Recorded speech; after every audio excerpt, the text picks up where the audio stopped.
आप बात करते हैं बेरमो के विधायक की, मुख्यमंत्री के साढ़ू की, लेकिन सवाल यहाँ है बेरमो के विधायक का। खुद बेरमो से विधायक, दादा है यहाँ विधायक और भौजी धनबाद से लोकसभा के प्रत्याशी। वो एमपी के चुनाव लड़ रहा हो, दियो के गजबे ट्रेजेडी हो। गिरिडीह लोकसभा और बेरमो विधानसभा के कहानी गजबे हो। एगो के पति सांसद, पत्नी विधायक, एगो के पति विधायक और पत्नी सांसद के प्रत्याशी। मन तोहनी घर गोष्ठी सब तोहनी है।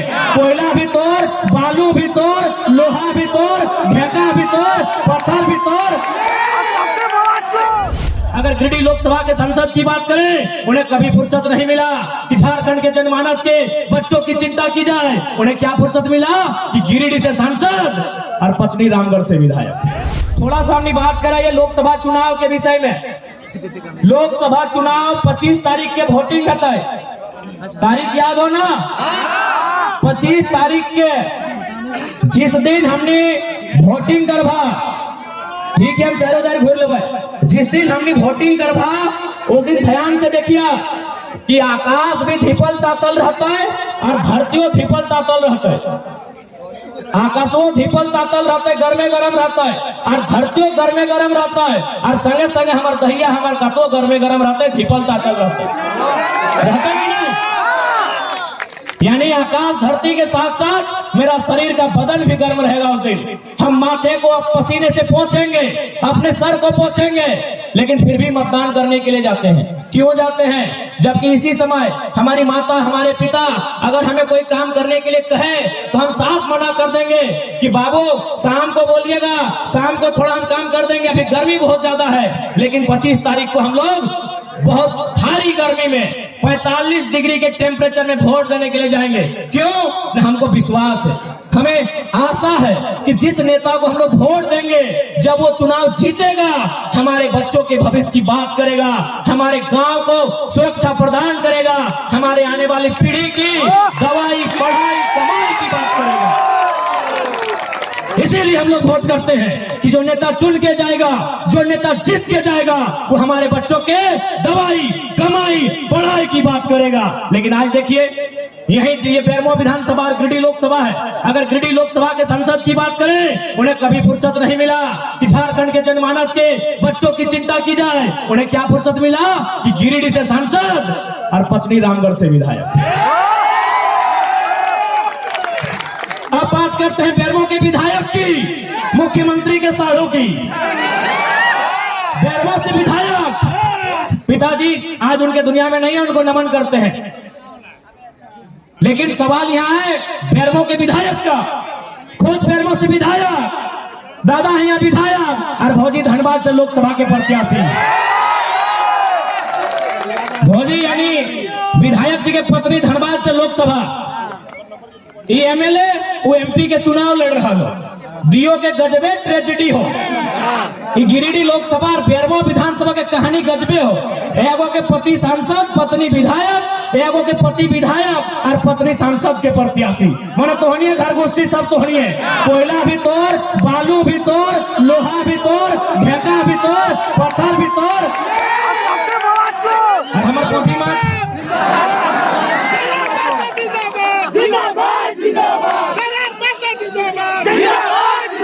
बताइए, ऐसे राजनेताओं को आखिर लोग वोट कैसे देते हैं? और आप उनके हलफनामा को पढ़िएगा। जो बेरमो के विधायक है, उनकी जो अर्धांगिनी है, उनके हलफनामा को। अरे जब हलफनामा में उतना संपत्ति दिखाया है, तो जो छुपाया गया है वो संपत्ति कितना होगा?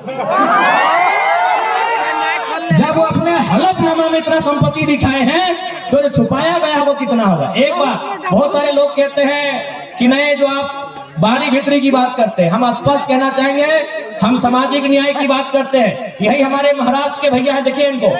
भाऊ जोहार, जय महाराष्ट्र, जय झारखंड। ये महाराष्ट्र से हैं।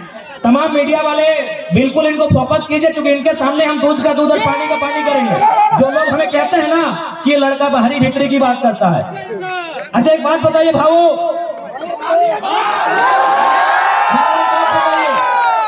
आप सिर्फ इशारों में बताइए, नहीं इशारों में सिर्फ बताइए, क्या महाराष्ट्र में हमारे झारखंड के अगर कोई बच्चे जाएंगे, वहाँ जो सरकारी नौकरियां हैं डीएसपी वगैरह, पीडीओ वगैरह, सीओ वगैरह, तहसीलदार, दीवानी जो भी है, क्या वो फॉर्म भर के बन सकते हैं? नहीं। सुनिए, महाराष्ट्र के भैया हैं, इनको हम कोई फोर्स नहीं किए हैं। मीडिया वाले इनको बिल्कुल फोकस कीजिए। जो कहते हैं जरम मातो बाहरी भित्री की लड़ाई करता है, अरे भाई हमारे लोग भी महाराष्ट्र में रहते हैं, हम लोग मजदूरी का काम करते हैं, हम लोग महाराष्ट्र का धन्यवाद भी देते हैं कि चलो भाई हमें रोजी रोजगार के लिए जगह दिया। बिल्कुल हम लोग महाराष्ट्र के अलावा उन तमाम राज्यों का, बाकायदा बिहार और यूपी क्यों ना रहे, अगर हमारे मजदूर वहां पटना में, इलाहाबाद में रहकर मजदूरी करते हैं, उनका हम धन्यवाद देते हैं, क्योंकि हमें मालूम है वो राज्य हमारा नहीं है, और तो हमें वहाँ राज्यवासियों का अधिकार नहीं मिलेगा। बात बराबर है भाई? बराबर है, सही बात है, सही बात है ना। यानी अगर हम कहें कि महाराष्ट्र मराठियों का है, कोई दिक्कत नहीं, गुजरात गुजरातियों का है, कोई दिक्कत नहीं, बंगाल बंगालियों का है, कोई दिक्कत नहीं, बिहार बिहारियों का है, बराबर है, बराबर है। तो अगर हम कहें झारखंड झारखंडियों का है तो दिक्कत होना चाहिए। आप बनाएंगे, ये काम है, इसके लिए आप देखिए, हम महाराष्ट्र के भाई हैं, पूछिए इनसे। हमारे आपके महाराष्ट्र में हमारे 5 लाख लोग रहते हैं, या आप तो खुद सतारा में है, या आप खुद बताइए वो कैसा रहते हैं। 1 मिनट बता दीजिए किस प्रकार का कमरा है और क्या काम करते हैं। 10 बाय 10 खोली में वो अपना बीबी बच्चे पढ़ाई। सुन लीजिए, 10 बाय 10 के रूम में बीबी बच्चों के साथ रहते हैं। 10 बाय 10 बुझा वो, यानी 2 आदमी सुथबार घरवा में हटाए जी, तो 10 बाय 10 के। इन्हें हम कोनो बोलने के लिए प्लानिंग करके नहीं लाए हैं, ये बल्कि ये स्कूल चलाते हैं, संस्था चलाते हैं, इनके पास भी बहुत सारे झारखंडी नौकरी करते हैं ना भाई। या हमारे जो भाई सुनील माने साहब, संजू जी माने, हमारा दूसरा भाई है, वहाँ नौकरी करते हैं। बात बरोबर है, बरोबर है। 10 बाय 10 के कमरे में, सुन लीजिए, 10 बाय 10 के कमरे में एक मराठी भाई यहाँ खड़ा होकर बोल रहे हैं, आज 50,000 की भीड़ में बोल रहे हैं कि जो झारखंडी वहाँ रहते हैं 10 बाय 10 के कमरे में, उसी कमरे में पत्नी भी रहती है। हाँ, पत्नी भी रहते हैं, बच्चे भी रहते हैं, सगे वाले भी रहते हैं, सगे वाले भी रहते हैं, गाँव वाले आएगा नहीं, वो भी उधर रहता है। 10 बाय 10 के कमरे में पूरा परिवार रहता है। हमारी लड़ाई कैसे गलत है भाई, कौन हिसाब से गलत है? अब एक बात हम क्लियर कहना चाहेंगे, जो लोग हमारी बात को सुन रहे हैं वो झारखंड के अलावा किसी राज्य से रहे, हमारी लड़ाई किसी राज्यवासी से नहीं है, बात को समझिए। हम बात कर रहे हैं 1932 खतियान की। अब सवाल है कि 1932 का खतियान का मतलब ये थोड़ी है कि जो लोग खतियानधारी नहीं है राज्य से चले जाए, ऐसा किसने कहा आपको? बिल्कुल नहीं। पहले समझिए कि खतियान का इस्तेमाल कहाँ होगा, खतियान का इस्तेमाल कहाँ होगा, उसका उपयोग कहाँ होगा। न हम लोग मांग कर रहे हैं कि खतियान के आधार पर इस झारखंड की स्थानीय नीति बने, क्योंकि सभी झारखंडी नहीं होंगे, 140 करोड़ लोग झारखंड नहीं होंगे। बात को समझिए, जितने भी गैर झारखंड के लोग यहाँ रहते हैं और अपने राज्य में भी, यानी दोनों राज्य में रहते हैं, बात को समझिए। भारत की अभी जनसंख्या मान के चलिए अनुमान 140 करोड़ है, अनुमान मानते हैं, और झारखंड की जनसंख्या मोटा मोटी 3.5 करोड़ है। तो भाई पूरा का पूरा 140 करोड़ झारखंडी नहीं हो सकता है, समझिए बात को। 140 करोड़ जो भारत की जनसंख्या है वो सबके सब झारखंडी नहीं हो सकते हैं। तो झारखंडी कौन है? तो जो झारखंड के भूभाग में रहते हैं। तो हमारे खतियान आधारित नीति का मतलब है कि इस राज्य के जो मूलवासी हैं, इस राज्य के बाहर जिनका सरकारी नौकरी के अलावे किसी सरकारी दस्तावेज में कोई नाम नहीं है, क्योंकि बहुत कोई रेलवे का नौकरी करते हैं, कोई इलाहाबाद में है, कोई कानपुर में है, कोई कर सेंट्रल नौकरी कोई कहीं कर सकता है, तो वहां सरकारी नौकरी में उसका नाम हो सकता है, लेकिन उसके अलावे उसका नाम किसी दस्तावेज में नहीं है। वो मूल रूप से झारखंडी हैं, जिनका सिर्फ यही नाम है, यही दस्तावेज है, यही घर है, यही मकान है, यही सब कुछ है।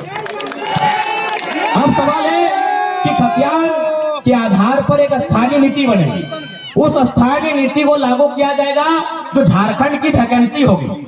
झारखंड की वैकेंसी मतलब दरोगा, चपरासी, होमगार्ड, जिला पुलिस, जेपीएससी, जेएसएससी, यानी झारखंड सरकार जो नौकरी निकालेगी, झारखंड सरकार जो बहाली लेगी, उस बहाली में लागू होगा कि जिनके पास स्थानीय प्रमाण पत्र है वही लोग फॉर्म को भरेंगे। इसका मतलब थोड़ी कि आप यहाँ व्यापार नहीं करेंगे, आप यहाँ काम धाम नहीं करेंगे, आप यहाँ रोजी रोजगार नहीं करेंगे, आप यहाँ कंपनी फैक्ट्री में काम नहीं करेंगे। ये गलत है, ये भ्रम है। तो इसलिए जितने भी लोग ऐसे हैं जो इस राज्य के नहीं है, आप लोग कृपया भ्रम में ना रहें।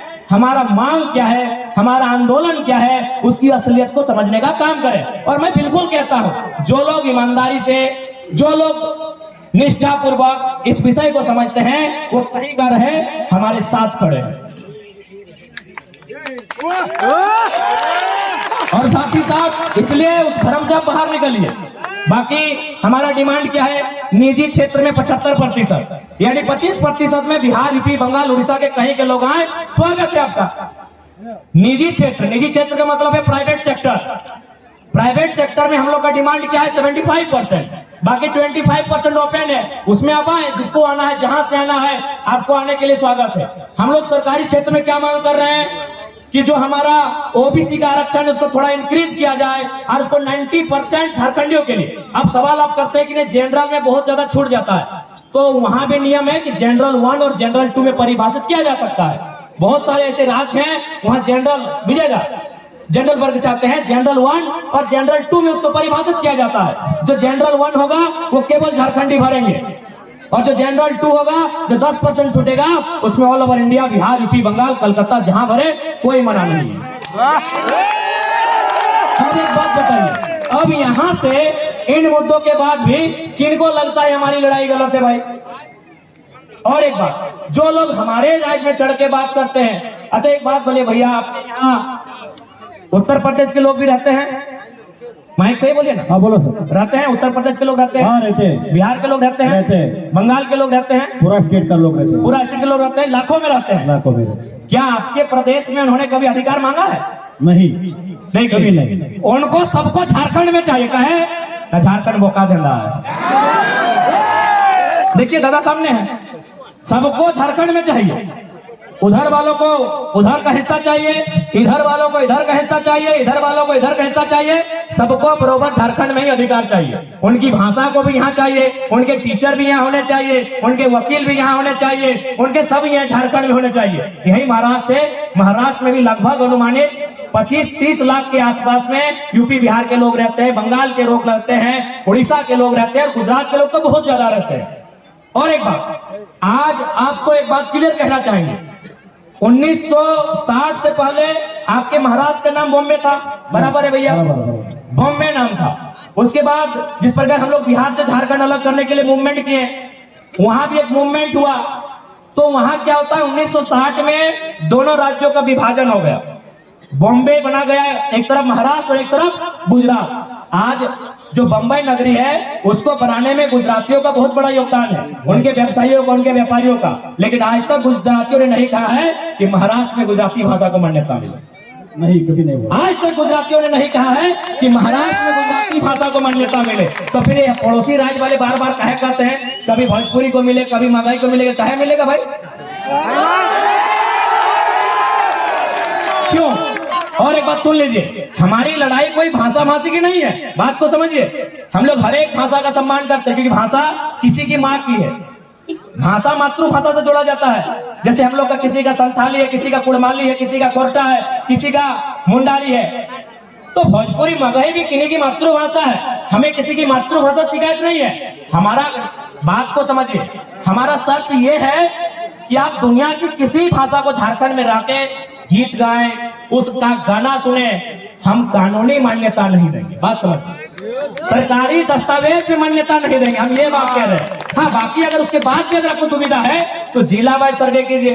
पलामू गढ़वा साइड में हो सकता है उन भाषाओं को बोला जाता है, तो उसमें एक बुद्धिजीवी जो भाषा साहित्य का ज्ञान रखते हैं, जो भाषा पे जिनका एक बहुत बड़ा रिसर्च रहा है, वो जिला वाइज कैटेगरी कर सकते हैं, और जिला वाइज जो सीमा है सटा हुआ, वहां उन भाषाओं की बात कर सकते हैं। पूरे झारखंड में आप कहीं नहीं, और खासकर धनबाद बोकारो में आप उठा के ले आइएगा उन भाषाओं को जो धनबाद बोकारो में नहीं है, तो ये हमारा दुर्भाग्य है।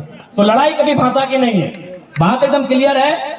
तो इसलिए जो भी लोग हैं इस राज्य के नहीं है, और आपसे तो हम एक संदेश देना चाहेंगे, जब आप महाराष्ट्र जाते हैं तो भाई महाराष्ट्र की आबो हवा को स्वीकार करते हैं, तो झारखंड आए हैं, बिल्कुल झारखंड की आबो हवा को स्वीकार कीजिए। और एक विशेषकर जो अनूप सिंह जी हैं और उनके जो समर्थक हैं, क्योंकि जैसा कि इतिहास कहता है, चपरी के सूर्यनारायण महतो ने उनके परिवार को यहाँ बसाया है, तो जैसा कि इतिहास कहता है, हम उनसे यही कहना चाहेंगे कि यदि आप यहाँ रहते हैं अच्छी बात है, तो जिन लोगों ने आपको जमीन दिया, जिन लोगों ने आपको कोयला का खदान दिया, उन लोगों को नेता मानने में क्या दिक्कत था? अगर कोई महाराष्ट्र में रहेगा तो मराठी को नेता मानेगा, मानेगा कि नहीं मानेगा? मानेगा। लेकिन हमारे झारखंड का दुर्भाग्य है भाई, झारखंड में रहते हुए भी झारखंड के लोगों को नेता नहीं मानते। फिर भी हम उनको कहेंगे कि आपने सिंध है, व्यवसाय करने से कोई रोक टोक नहीं है, नौकरी चाकरी प्राइवेट सेक्टर में, सरकारी सेक्टर में भी कुछ प्रतिशत कोई रोक टोक नहीं है। तो इस और एक बात आपको भी हम कहेंगे, अरे हम तो शुरू से बोले हैं कि बंगाल हमारा बड़ा भाई है, बिहार हमारा मंझला भाई है, उड़ीसा हमारा संजला भाई है और हम छोटे भाई हैं। हमने हमेशा बराबर कहा है कि बंगाल हमारा बड़ा भाई है, बिहार हमारा मंझला भाई है, उड़ीसा हमारा संजला भाई है और झारखंड छोटा भाई है। लेकिन एक सवाल हम कहेंगे, यदि मान के चलिए चारों भाई में बंटवारा हो जाता है तो क्या आपने कभी सुना है कि बड़ा भाई, मंझला भाई, संजला भाई मिलके छोटा भाई का हिस्सा में कब्जा करता है? कभी सुने हैं? तो सिंपल है, बंगाल को मिला है 88,000 वर्ग किलोमीटर, बिहार को मिला है 94,000 वर्ग किलोमीटर, उड़ीसा को मिला है 1,55,000 वर्ग किलोमीटर, सबसे कम हम लोग को मिला है 79,000 वर्ग किलोमीटर। जब हम बंगाल के 88,000 वर्ग किलोमीटर में 1 इंच नजर नहीं गड़ाते हैं, जब हम बिहार के 94,000 वर्ग किलोमीटर में 1 इंच नजर नहीं गड़ाते हैं, जब हम उड़ीसा के 1,55,000 वर्ग किलोमीटर में 1 इंच नजर नहीं गड़ाते हैं, तो भाई हमारे 79,000 वर्ग किलोमीटर सबकी नजर कहाँ है? अब एक सवाल ये भी आता है कि बहुत सारे लोग ये कहते हैं कि नहीं, हम लोग इसी राज्य के होकर रह गए हैं, अपना राज्य छूट चुका है। तो हम उनको कहेंगे कि आप लोग बिल्कुल दुविधा में ना रहें, एक श्वेत पत्र जारी कीजिए, एक श्वेत पत्र जारी कीजिए कि आप एक ही राज्य के स्थानीय निवासी हैं, आप दूसरे राज्य का किसी प्रकार का संवैधानिक लाभ नहीं ले रहे हैं। हम लोग की एक सर्वे की टीम बनेगी और उन लोगों को तरहीज दिया जाएगा। चलिए आप ज्यादा समय नहीं लेके आप 10 मिनट संसद के चुनाव पे बात करेंगे।